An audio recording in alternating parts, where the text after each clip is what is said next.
اعوذ باللہ من الشیطان اللعین الرجیم بسم اللہ الرحمن الرحیم الحمد للہ رب العالمین الصلاة والسلام علی اشرف الانبیاء والمرسلین وعلی آلہ الطیبین الطاہرین المعصومین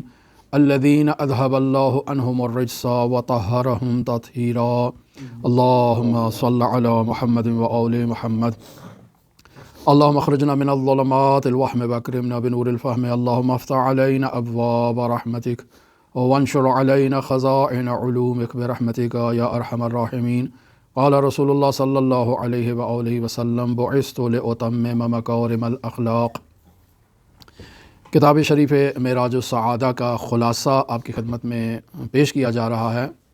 اور اس کتاب کا ابتدائی جو بحثیں ہیں تقریباً 14 فصلوں تک، ان میں تھوڑا عقلی بحثیں بیان کی ہیں مرحوم ملا احمد نراقی نے اپنے والد کی پیروی کرتے ہوئے، اور ہم ان تمام بحثوں کو بطور خلاصہ یہاں مکمل کرنے کی کوشش کر رہے ہیں تاکہ انسان جو اخلاقیات سیکھ رہا ہے تو اس کی بنیاد مضبوط ہونی چاہیے۔ لہٰذا چھٹی فصل کا آج آغاز کریں گے اور کوشش کریں گے چھٹی اور ساتویں فصل کو آج مکمل کریں۔ یقینی بات ہے کہ اگر ہماری بحث میں کوئی نقص موجود ہو تو اس کی بنیادی وجہ یہ ہے کہ ہم خلاصہ پیش کر رہے ہیں۔ ان تمام بحثوں کو آیات اور روایات کی روشنی میں تفصیلی طور پر بزرگان نے اپنی کتابوں میں اپنی ابحاث میں بیان کیا ہے، جبکہ ہم اس کے خلاصے کو بھی خلاصہ کر کے پیش کر رہے ہیں۔ تو یقینی بات ہے بہت سے اہم نکات جو تفصیلی کتابوں میں موجود ہوتے ہیں وہ یہاں قابل ذکر نہیں ہیں، تاکہ اس مدت میں اس کتاب کو جہاں تک ہو سکے ممکن مکمل کیا جا سکے۔ چھٹی فصل میں مرحوم ملا احمد نراقی بیان کر رہے ہیں کہ جب ہمیں یہ معلوم ہو گیا کہ انسان کا حقیقت جو ہے وہ دو چیزوں کا مجموعہ ہے، ایک اس کا نفس ہے، ایک اس کی روح ہے، یعنی ایک اس کا بدن ہے، ایک اس کی روح ہے، تو یہ جاننا بھی ضروری ہے کہ ان دونوں کے لیے لذت بھی ہے اور رنج بھی ہے۔ یعنی انسان کی یہ دونوں حقیقتیں، یعنی انسان کی روح اور انسان کا جسم، دونوں کے لیے لذت ہے، تکلیف ہے، خوشی ہے اور ناخوشی ہے۔ لہٰذا ان لمحات کو پہچاننا نہایت ہی ضروری ہے کہ مثلا انسان کا بدن بیماریوں میں مبتلا ہو جاتا ہے، اور اس بیماری کے نتیجے میں بدن کے اوپر تکالیف آتی ہیں، رنج آتا ہے، تکلیف آتی ہے، دکھ آتا ہے، انسان مصیبتوں میں مبتلا ہوتا ہے اس کا بدن، اور وہ مختلف اطباء کے پاس معالجے کے لیے جاتا ہے۔ کیوں؟ چونکہ بیماری کی وجہ سے اس کا بدن کمزور سے کمزور تر ہوتا جا رہا ہے، ناتوان ہو رہا ہے، ضعیف ہو رہا ہے، اور جب انسان کمزور ہو جاتا ہے، بیماری اس پر حاوی ہو جاتی ہے، تب ایسے انسان کو اگر آپ کوئی لذیذ چیز بھی دیں کھانے کے لیے تو اس کا دل نہیں چاہے گا کہ وہ اس چیز کو کھائے، اور اگر زبردستی بھی کوئی چیز اس کو کھلا دی جائے تاکہ اس کے بدن میں طاقت آئے تو اسے اس کی لذت محسوس نہیں ہوگی، وہ اس کی لذت سے اکتا چکا ہوگا۔ اس کی بنیادی وجہ یہ ہے کہ انسان کا بدن، انسان کا جسم بیمار ہے، لہٰذا جب تک اس کا علاج نہیں ہوگا وہ ان لذتوں کو محسوس نہیں کر سکتا، وہ ان آسائشوں کو محسوس نہیں کر سکتا جو وہ عام زندگی میں، نارمل زندگی میں جنہیں وہ محسوس کرتا تھا۔ یہ ہے بدن کی کیفیت۔ مرحوم ملا احمد نراقی یہ کہنا چاہ رہے ہیں کہ عین اسی طرح سے کہ انسان کی روح جب بیمار ہو جاتی ہے تو اس کے لیے بھی اسی طرح سے لذتیں معنی نہیں رکھتی ہیں، اور انسان ان لذتوں کی حقیقت کو محسوس نہیں کر پاتا، اور جس کیفیت میں ہے وہ در حقیقت ایک درد کی کیفیت ہے، لیکن انسان اس درد کی کیفیت کو بھی محسوس نہیں کر پا رہا ہے۔ لہٰذا فرماتے ہیں کہ انسان کا بدن اگر بیمار ہو جاتا ہے تو اس کے علاج کے لیے علم الطب کو وضع کیا گیا ہے تاکہ وہ اس کے بدن کا علاج کرے۔ ڈاکٹر، اطباء، حکیم حضرات اس کی نبض دیکھتے ہیں، اس کا معائنہ کرتے ہیں، حرکت قلب کا معائنہ کرتے ہیں، اور اس کا علاج کرنے کی کوشش کرتے ہیں تاکہ اس کی بیماری کو پہچانا جائے، اور اس بیماری سے متناسب دوا جو اس کا علاج کر سکے وہ دوا اس کے سامنے پیش کی جا سکے۔ پس علم طب وضع کیا گیا ہے انسان کے جسم کے علاج کے لیے۔ تو علم طب کے سامنے جو چیز ہے وہ علم اخلاق ہے، اور وہ انسان کی روحانی بیماریوں کے علاج کے لیے ہے۔ یعنی انسان کے وجود پر، یعنی اس کی روح پر، اس کے نفس ناطقہ پر بری اخلاقی صفات جب اپنا قبضہ جما لیتی ہیں، ناپسندیدہ صفات جنہیں اخلاقی زبان میں رذائل اخلاقی کہا جاتا ہے، جب وہ انسان کو اپنے کنٹرول میں لے لیتی ہیں تو یہ انسان جس نے سعادت عظمیٰ تک جانا تھا، یہ اب ہلاکت اور بدبختی کی طرف اپنے سفر کو جاری رکھے ہوئے ہے۔ لہٰذا اس کا علاج نہایت ہی ضروری ہے، اور خداوند متعال نے انسان کی روحانی بیماریوں کے علاج کے لیے 1,24,000 انبیاء بھیجے، انبیاء کے بعد ان کے جانشین رہے، اور جانشین کے بعد ہر امت میں علماء کا ایک سلسلہ رہا تاکہ وہ لوگوں کو انبیاء کی تعلیمات سے آگاہ کرتے رہیں اور ان کے نفس کو پاکیزہ کریں، ان کو تطہیر دیں۔ لہٰذا یہ نہایت ہی ضروری ہے کہ اگر ایک انسان سعادت اور معنوی لذات اور حقیقی سعادت تک پہنچنا چاہتا ہے تو وہ اپنی بیماریوں کا علاج کرے۔ جس طرح سے بدن بیمار ہوتا ہے تو وہ لذت کو محسوس نہیں کرتا، عین اسی طرح سے جب انسان کی روح بیمار ہو جاتی ہے تو وہ انسان متعلقہ جو لذت ہے اس لذت کو محسوس نہیں کر پاتا ہے۔ یہی حال ہمارا ہے، ہم نماز پڑھتے ہیں، ہمیں نماز میں لذت نہیں آتی ہے، ہم دوسری عبادات کرتے ہیں، دعا و مناجات کرتے ہیں، ہمیں لذت نہیں آتی ہے۔ یہ دوسرے جو بھی ہم کام کرتے ہیں، ہمارا رابطہ خداوند متعال سے برقرار نہیں ہو پاتا۔ اس کی بنیادی وجہ یہ ہے کہ ہماری روح مختلف بیماریوں میں مبتلا ہے، لہٰذا ان بیماریوں کا علاج نہایت ضروری ہے۔ ملا احمد نراقی کہتے ہیں کہ یہ کتاب جو معراج السعادہ ہم تحریر کر رہے ہیں، در واقع یہ جسمانی بیماریوں کا علاج نہیں ہے، یہ در حقیقت روحانی بیماریوں کے علاج کے طور پر جو ہے وہ تحریر کی گئی ہے۔ لیکن بسا اوقات ہم دیکھتے ہیں کہ روحانی طبیب بھی اپنے نسخوں میں بعض جسمانی بیماریوں کے علاج کے پیچھے جو ہے وہ تغودو کرتے ہیں، چونکہ اگر جسم سالم ہوگا تو انسان کی روح کو تندرستی کے مواقع میسر آ سکتے ہیں، لیکن اگر جسم ناسالم ہے، بیمار ہے، تو روح پر انسان کوشش کرے تو کامیاب نہیں ہو سکتا، چونکہ روح اس جسم پر سوار ہے، یہ جسم اس کا مرکب ہے۔ جیسے گھوڑا بیمار ہو جاتا ہے تو وہ گھوڑا انسان کو سواری نہیں دے سکتا، انسان کو آگے نہیں لے جا سکتا، بھاگ نہیں سکتا، دوڑ نہیں سکتا ہے، مقابلہ نہیں کر سکتا ہے۔ لہٰذا ملا احمد نراقی کہہ رہے ہیں کہ اے میرے عزیز، اے میرے محترم، اے میرے عزیز، ایسا ہرگز نہ ہو کہ تم اخلاقی بیماریوں کو جو ہے وہ کم اہمیت سمجھو، ان کو ہلکا تصور کرو، ان کے علاج میں لاپرواہی کرو، کوتاہی کرو، چونکہ اگر انسان ان روحانی بیماریوں کو اپنے جسم پر قیاس کرے گا کہ بھئی ڈاکٹر کے پاس جانے کی کیا ضرورت ہے، کچھ دن جو ہے وہ ویسے ہی انسان درد کو تحمل کر لیتا ہے، اسی طرح انسان ان بیماریوں کو بھی جسم کے اوپر قیاس کرتا ہے کہ کوئی ڈاکٹر کی، کوئی طبیب کی، کوئی جو ہے وہ معلم اخلاق کی ہمیں ضرورت نہیں ہے، تو اس کے نتیجے میں یہ اخلاق ذمیمہ، یہ رذائل انسان کی روح کو بیمار سے بیمار تر کرتے ہیں، اور جس طرح دوسری بیماریوں میں انسان علاج نہ کرے تو انسان کے بدن کی موت واقعہ ہو سکتی ہے، عین اسی طرح سے فرما رہے ہیں کہ اگر روحانی بیماریوں کا علاج نہ کیا جائے تو انسان کی روح بد سے بدتر ہوتی جائے گی اور سعادت ابدی سے محروم ہو جائے گی، دائمی نجات سے وہ محروم ہو جائے گی۔ اس روح نے سعادت عظمیٰ کے مقام پر پہنچانا تھا لیکن وہ اس مقام پر نہیں پہنچی ہے، لہٰذا اس کا علاج نہایت ہی ضروری ہے۔ عین اسی طرح سے جیسے جسم کا علاج ضروری ہے، عین اسی طرح سے روحانی بیماریوں کا علاج بھی ضروری ہے، اور جس قدر جلد علاج کیا جائے، مرض کو اپنی جڑیں مضبوط کرنے سے پہلے اگر اس کو ختم کر دیا جائے تو انسان جلدی شفا حاصل کر سکتا ہے۔ بدن میں بھی، روحانی مسائل میں بھی ایسے ہی ہے کہ انسان جس قدر اپنی جو ہے وہ روحانی بیماریوں کے علاج کے لیے کوشش جلدی کرتا ہے، اسی تناسب سے انسان جلدی شفا یاب ہوتا ہے اور جلدی سعادت عظمیٰ تک انسان جو ہے وہ پہنچ سکتا ہے۔ کیوں؟ چونکہ یہ سعادت عظمیٰ ہی انسان کی ابدی حیات ہے۔ انسان نے اس بدن کے ساتھ اس دنیا میں 40، 50، 60، 70، 100 سال، 200 سال زندہ رہے گا، اس کے بعد انسان نے رخصت ہو جانا ہے۔ انسان رخصت ہو جائے گا ایک محدود زمانے کے بعد، جبکہ انسان کی روح جو ہے وہ دائماً خداوند متعال کی بارگاہ میں اپنے اعمال کا حساب دے گی اور اس کی جزا کو وصول کرے گی، لہٰذا وہ انسان کی ابدی جائگاہ ہے، ابدی مقام ہے انسان کا۔ لہٰذا انسان اپنی روح کو صحت مند کرنے کے لیے جس قدر ممکن ہے تغودو کرے، کوشش کرے۔ انسان اگر جسم کی قدر و قیمت کو جانتا ہے اور اس کے علاج کی تغودو کرتا ہے،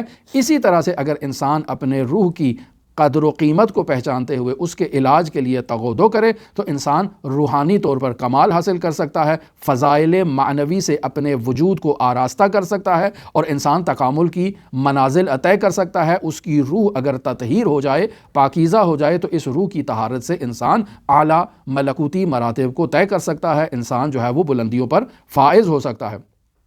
لہٰذا روح کو قدورتوں سے، بیماریوں سے نجات دینے کے لیے معلمین اخلاق نے ان کتابوں کو تحریر کیا ہے، چونکہ رسول خدا صلی اللہ علیہ وآلہ وسلم کی بعثت کا بنیادی مقصد ہی مکارم اخلاق کی تکمیل ہے۔ بعثت لأتمم مکارم الاخلاق، میری بعثت کا ہدف یہی ہے کہ اخلاق ذمیمہ کا بشریت سے خاتمہ کیا جائے اور صفات پسندیدہ، صفات حسنہ کو ان سے آراستہ کیا جائے تاکہ یہ بشریت پاکیزہ ہو کر خداوند متعال کی بارگاہ تک پہنچے۔ لہٰذا انسان کے کمال کی کوئی حد نہیں ہے، انسان اعلیٰ ترین کمالات کو حاصل کر سکتا ہے۔ ہم یہ ہرگز نہیں کہہ سکتے کہ شریعت مقدسہ مطہرہ اسلامیہ ایک خاص گروہ کے لیے، خاص افراد کے لیے ہے اور اس کے بعد شریعت جو ہے وہ افراد کو کمال عطا نہیں کرے گی۔ نہیں، وہ جو ایمان کے 10 مراتب بیان کیے گئے ہیں وہ ہر انسان کے لیے ہیں کہ وہ خود کو کامل کرے، اخلاق ذمیمہ سے خود کو دور کرے، صفات پسندیدہ سے خود کو آراستہ کرے، اللہ کی اطاعت کرے۔ اس کے نتیجے میں انسان کمال حاصل کر سکتا ہے۔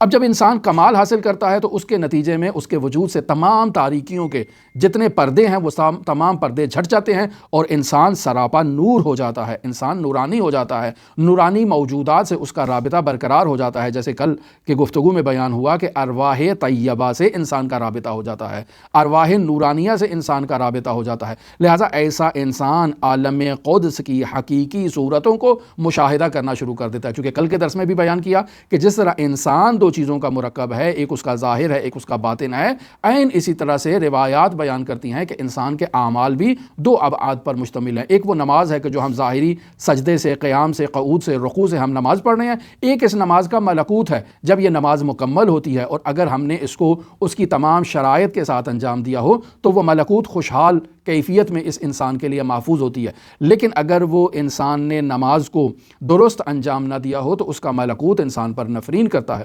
لہٰذا انسان معارف الہیہ کو سیکھے جو حضرات ائمہ معصومین علیہم الصلوۃ والسلام سے بیان ہوئے ہیں۔ اگر وہ معارف نورانیہ انسان کے قلب پر تابش کرتے ہیں تو انسان روشن ہو جاتا ہے، نورانی ہو جاتا ہے۔ کیوں؟ چونکہ کلام نور اس کے قلب میں داخل ہو رہا ہے۔ ہم جو کلام سیکھ رہے ہیں وہ کلام ظاہر ہے، اس کی نورانیت سے ہمارا رابطہ قائم نہیں ہو رہا ہے۔ کیوں؟ چونکہ ہمارا جو روحانی بعد ہے وہ بیمار ہے۔ اگر ہمارا روحانی بعد اور روحانی حقیقت ہماری تندرست ہوگی، شفا یاب ہوگی تو اس کے نتیجے میں ہم معارف نورانیہ اہل بیت سے جو ہے وہ رابطے میں آئیں گے۔ لہٰذا امام فرماتے ہیں فَإِنَّ النَّاسَ لَوْ عَلِمُوا مَحَاسِنَ لَتَّبَعُونَا، کہ اگر انہیں ہمارے کلام کے محاسن کا علم ہو جائے تو ممکن ہی نہیں ہے کہ یہ ہمارے کلام سے دوری اختیار کریں، چونکہ ان کی ارواح ابھی آلودہ ہیں اور ان آلودگیوں کو برطرف کرنے کے لیے اہل بیت علیہم الصلوۃ والسلام تشریف لائے ہیں اور وہ مسلسل جد و جہد کر رہے ہیں کہ انہیں معارف نورانیہ ان تک منتقل کیے جائیں۔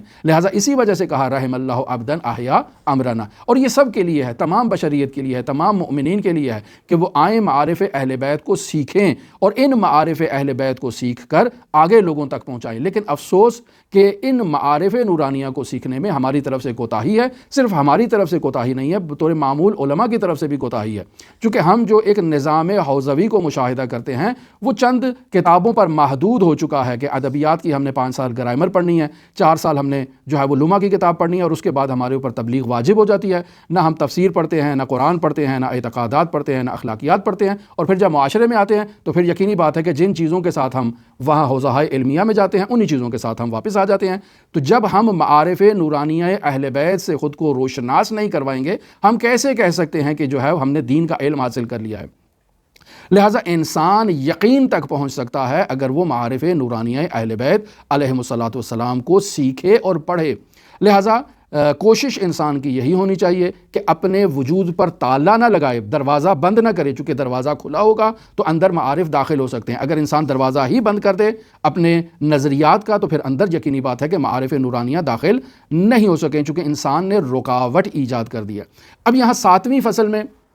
ملا احمد نراقی کہتے ہیں کہ نفس کی بیماری کے نقصانات ہیں اور اس کی صحت کے فوائد ہیں۔ بس یقینی بات ہے کہ اگر انسان کا بدن بیمار ہو جاتا ہے تو بیماری کا نقصان ہے، انسان لذت کو محسوس نہیں کر سکتا، انسان ہر وقت رنج میں، درد میں، الم میں مبتلا رہتا ہے، تو یہ بدن کی بیماری کا نقصان ہے۔ پھر اس کے علاوہ انسان روزمرہ زندگی کا کوئی کام ہی نہیں کر سکتا۔ عین اسی طرح سے اگر انسان کا نفس، انسان کی روح آلودہ ہو جاتی ہے، بیمار ہو جاتی ہے اور وہ اس کا علاج نہیں کرتا تو تمام صفات حسنا اور ملکات انسان کے وجود میں داخل نہیں ہو پائیں گے، انسان اس کی طرف متوجہ بھی نہیں ہوگا، اور اگر انسان عبادات بھی انجام دے رہا ہے تو وہ عبادات انسان کو نورانی نہیں کریں گی، کیوں؟ چونکہ انسان آلودہ ہے۔ لہٰذا ملا احمد نراقی کہتے ہیں کہ ہر انسان اپنی زندگی کے آغاز ہی میں کوشش کرے کہ اپنے جو دل کی تختی ہے وہ چونکہ آغاز میں صاف ہوتی ہے، کل بھی گفتگو میں کہیں بات ہو رہی تھی کہ بچے معصوم ہوتے ہیں، میں صاف ہیں، آغاز ہی میں پاکیزہ ہیں، آغاز ہی میں نیک ہیں، ان بچوں کو اگر آغاز ہی میں جو ہے وہ ان کی تختی چونکہ سفید ہے ان کے وجود کی، وہاں آہستہ آہستہ اگر انہیں معارف نورانیہ کی تعلیم دی جائے تو اس کے آثار ان کے وجود پر ظاہر ہونا شروع ہو جائیں گے۔ مسلسل تکرار کے نتیجے میں، مسلسل نصیحت کے نتیجے میں یہ باتیں آہستہ آہستہ ان کے وجود میں راسخ ہو جائیں گی، اپنی جگہ بنا لیں گی۔ جب یہ اپنی جگہ بنا لیں گی تو یہ آہستہ آہستہ نور کی طرف صعود کریں گے۔ لیکن ہمارا مسئلہ یہ ہے کہ یہ تنہا ہم لوگوں کے ہاتھ کی بات نہیں ہے، یہ مسلسل کوشش کی بات ہے۔ اگر آج ہم کوشش کرنا شروع کریں گے، ہماری اولاد کوشش کرے گی، پھر ان کی اولاد کوشش کرے گی، پھر ان کی اولاد کوشش کرے گی، اور اگر تمام یہ طبقات جدیت کے ساتھ کوشش کریں گے تو نتیجہ ہماری نسلوں میں ظاہر ہوگا۔ ہمارا مسئلہ یہ ہے کہ ہم بالکل آلودگیوں میں مبتلا ہو چکے ہیں، کوشش کرتے ہیں، ثمرہ دکھائی نہیں دیتا ہے، جبکہ اس طرف ہم دیکھتے ہیں ہمارے علماء کرام، ہمارے فقہائے شیعہ جو ہیں وہ نسل در نسل جو ہیں وہ عالم ہیں، نسل در نسل جو ہیں وہ روحانی ہیں۔ مثلا میں مثال دیتا ہوں، مرحوم شہید باقر الصدر رحمۃ اللہ علیہ اپنے بیٹے کو نصیحت کرتے ہیں کہ بیٹا، حضرت امام موسیٰ کاظم علیہ السلام سے لے کر آج تک ہماری نسل میں جتنے بھی مرد ہیں وہ سب فقیہ گزرے ہیں، تو بیٹا میں تم سے کسی چیز کا تقاضا نہیں کرتا ہوں، صرف اسی چیز کا تقاضا ہے کہ تم بھی علم دین حاصل کرو، لیکن وہ اس راستے کی طرف نہیں آیا۔ لہٰذا انسان مسلسل کوشش کرے، مسلسل کوشش کرے تو انسان خود کو بدل سکتا ہے، خود کو تبدیل کر سکتا ہے، لیکن اگر یہ تبدیلی کا آغاز بچپن سے ہو، نوجوانی سے ہو، تو اس کے آثار زیادہ نمودار ہوتے ہیں اس کی نسبت کہ انسان بڑھاپے میں خود کو تبدیل کرنا شروع کر دے، انسان اپنی عمر کا ایک حصہ گزارنے کے بعد اپنے آپ کو تبدیل کرنا شروع کر دے تو اس کے نتیجے میں یہ دشواریاں ہوتی ہیں۔ پس اگر انسان جو ہے وہ غفلت میں مبتلا ہے، اگر انسان کے وجود پر غرور غلبہ کر دیتا ہے تو پھر انسان جو ہے وہ اس غرور کی وجہ سے، اس غفلت کی وجہ سے کمال حاصل نہیں کر سکتا، اور جب موت کا وقت قریب آئے گا، چونکہ اس نے اپنی اصلاح نہیں کی ہے، تو اب اگر وہ چاہتا ہے تب بھی اللہ کی بارگاہ میں جائے گا، اور اگر وہ نہیں چاہتا تب بھی فرشتہ موت اسے واپس اللہ کی بارگاہ میں لے جائے گا۔ لہٰذا انسان کو یہ چاہیے کہ وہ اپنے دل کو دنیاوی تعلقات سے جو ہے وہ کٹ آف کرے، دنیاوی تعلقات، دنیاوی وابستگیاں، ان سے قطع تعلق کرنے کا مطلب یہ ہے کہ انسان اس دنیا میں رہتے ہوئے عالم ملکوت کی طرف متوجہ ہو، اپنی روحانی بیماریوں کا علاج کرے۔ لہٰذا انسان کے وجود میں جو برے اعمال ہیں، ان برے اعمال کے نتائج کی طرف انسان متوجہ ہو اور ان کی اصلاح کرنے کی کوشش کرے۔ لہٰذا انسان جب اس دنیا سے آخرت کی طرف روانہ ہوگا تو اس کے آنکھوں کے سامنے سے تمام پردے جھٹ جائیں گے۔ اب انسان ان ملکوت کو مشاہدہ کرے گا، اپنے اعمال کی حقیقت کو انسان جو ہے وہ اس وقت مشاہدہ کرے گا۔ تو خداوند متعال سورہ قاف کی آیت نمبر 22 میں ارشاد فرماتا ہے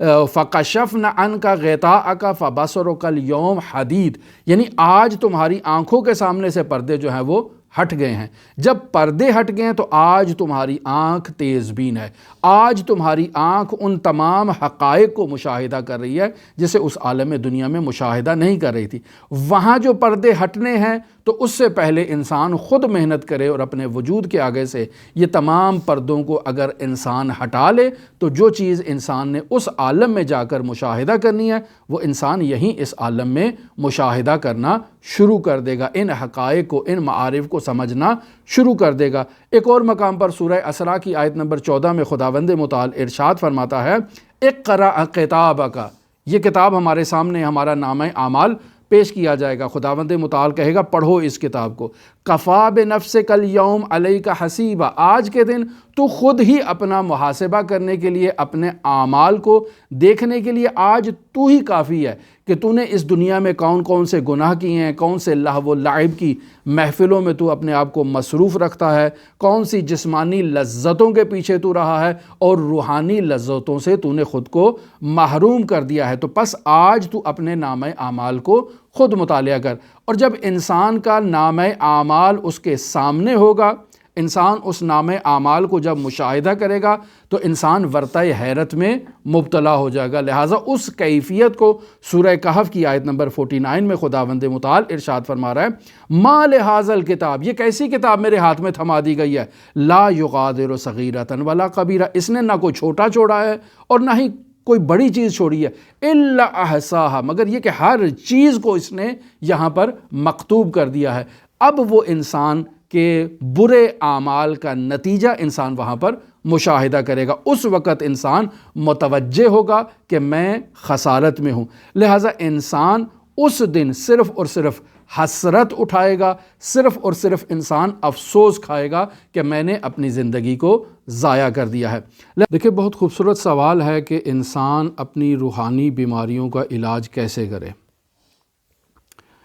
دیکھیں، بنیادی طور پر ہم اس چیز کو اپنے جسم کی بیماریوں سے سمجھ سکتے ہیں کہ انسان کا جب جسم بیمار ہوتا ہے تو آج کل اس قدر آگہی عام ہو چکی ہے، اس قدر معلومات ہو چکی ہیں کہ ہم خود سے تشخیص دے سکتے ہیں کہ ہماری کیا بیماری ہے اور ہمیں کون کون سی دوائیاں استعمال کرنی چاہیے۔ اگر بیماری سطحی نوعیت کی ہے، کسی کو زکام ہو گیا ہے، کسی کو کھانسی ہو گئی ہے، تو پہلے تو ابتدائی 1 ہفتہ 2 ہفتہ ہم خود ہی علاج کرنے کی کوشش کرتے ہیں کیونکہ ہمیں معلوم ہوتا ہے۔ لیکن اگر بیماری کوئی سنجیدہ نوعیت کی ہے تو ہم ڈاکٹر کی طرف رجوع کرتے ہیں، وہ ہمیں ٹیسٹ دیتا ہے، مختلف قسم کی آزمائشیں اور الٹراساؤنڈ ہمیں لکھ کے دیتا ہے، اور اس کے بعد ہمیں دوائیاں دیتا ہے کہ تم نے ایسے کرنا ہے اور ایسے کرنا ہے تاکہ تمہاری بیماری کا علاج ہو جائے۔ عین اسی طرح سے ہے روحانی بیماریاں، جب انسان ان کی طرف متوجہ ہوتا ہے تو چونکہ انسان میں وہ علم کی وسعت جو دنیاوی معلومات کی حد تک ہے، وہ دینی معلومات میں اس قدر انسان کی وسعت نہیں ہوتی ہے۔ لہٰذا جب بیماری انسان اول تو تشخیص نہیں دے پاتا کہ میں بیمار ہوں، جہل مرکب کا شکار ہوتا ہے۔ آپ اس کو کہتے ہیں کہ بھئی یہ مسئلہ ہے تمہارے ساتھ، یہ مشکل ہے، یہ بیماری ہے، لیکن وہ متوجہ نہیں ہوگا۔ جتنا آپ اس کو کہیں گے وہ متوجہ نہیں ہوگا، وہ کہے گا نہیں میں تو بالکل تندرست ہوں، میں بالکل ٹھیک ہوں، مجھے کوئی مشکل ہی نہیں ہے، آپ کو غلط فہمی ہو رہی ہے، ایسی کوئی مسئلہ ہی نہیں ہے۔ لہٰذا سب سے پہلے اس جہل مرکب کا خاتمہ بہت ضروری ہے، اور یہ جو ہے بہت سے افراد اس بیماری سے باہر نہیں نکل سکتے ہیں کہ وہ نہیں جانتے ہیں، اور اس بات کو بھی نہیں جانتے کہ وہ نہیں جانتے ہیں۔ وہ خود کو بڑے عالم فاضل سمجھتے ہیں، کہتے ہیں مجھے تو بہت کچھ علم ہے، مجھ سے بڑی معلومات تو کسی کے پاس ہے ہی نہیں ہے، لیکن حقیقت میں وہ جاہل ہوتے ہیں اور اپنی جہالت کا ان کو علم بھی نہیں ہوتا ہے۔ اسی وجہ سے اس جہل کو جہل مرکب کہتے ہیں، چونکہ یہاں 2 قسم کی جہالتیں ہوتی ہیں، ایک تو وہ واقعاً جاہل ہے اور دوسرا اپنی جہالت سے بھی جاہل ہے کہ میں جاہل ہوں، وہ خود کو عالم سمجھ رہا ہوتا ہے۔ لہٰذا یہ تو پہلا مسئلہ ہے کہ انسان جب بیمار ہوتا ہے اور اسے روحانی طور پر بیماری لاحق ہو گئی ہے تو وہ اپنی بیماری کو سمجھ ہی نہیں پائے گا۔ جب سمجھ نہیں پائے گا بیماری کو تو وہ علاج بھی نہیں کرے گا۔ بطور معمول ہم مسجدوں میں جاتے ہیں، امام بارگاہوں میں جاتے ہیں، مجالس اعضاء میں جاتے ہیں، اگر وہاں کوئی اخلاقی بات ہو رہی ہوتی ہے، کوئی نصیحت کر رہا ہوتا ہے تو ہم اس کو اپنے آپ کو اس کا مصداق نہیں سمجھتے ہیں کہ یہ جو بات کر رہے ہیں اس کا مصداق میں بھی ہو سکتا ہوں، یہ میرے لیے بھی کوئی بات ہے۔ نہیں، ہم سمجھتے ہیں شاید یہ کسی کے لیے بات ہو رہی ہوگی، پتہ نہیں کس کے لیے ہو رہی ہے، میرے لیے تو نہیں ہو رہی ہے۔ خوب، جب انسان اپنی بیماری کو جانتا ہی نہیں ہے تو اس کے علاج کے در پہ نہیں ہوگا، اس کی کوشش بھی نہیں کرے گا۔ لہٰذا جتنے بھی وعظ و نصیحت ہو، جتنی بھی گفتگو کی جائے، وہ اس کے لیے بے سود ہے، بے ثمرہ ہے، بے فائدہ ہے۔ اب یہ دوسرے شخص کے بارے میں بات ہے کہ جو اجمالی معرفت رکھتا ہے، تھوڑی بہت معلومات ہے کہ میرے اندر بھی کوئی بیماریاں ہو سکتی ہیں روحانی اعتبار سے، مثلا مجھے جھوٹ کی بیماری ہے، مجھے غرور کی بیماری ہے، تکبر کی بیماری ہے، میں بالفرض امانت میں خیانت کرتا ہوں، یا ایسی کوئی بھی بیماری ہو، تو انسان پھر ایسی صورتحال میں جب مجلسوں میں جاتا ہے، درسوں میں جاتا ہے، امام بارگاہوں میں جاتا ہے، تو وہ ان نکات کو اپنے وجود پر تطبیق دینے کی کوشش کرتا ہے کہ آیا یہ بیماری میرے اندر ہے یا میرے اندر نہیں ہے۔ اگر ہوتی ہے تو غور سے سنتا ہے، اور پھر ہمارے ممبروں پر بھی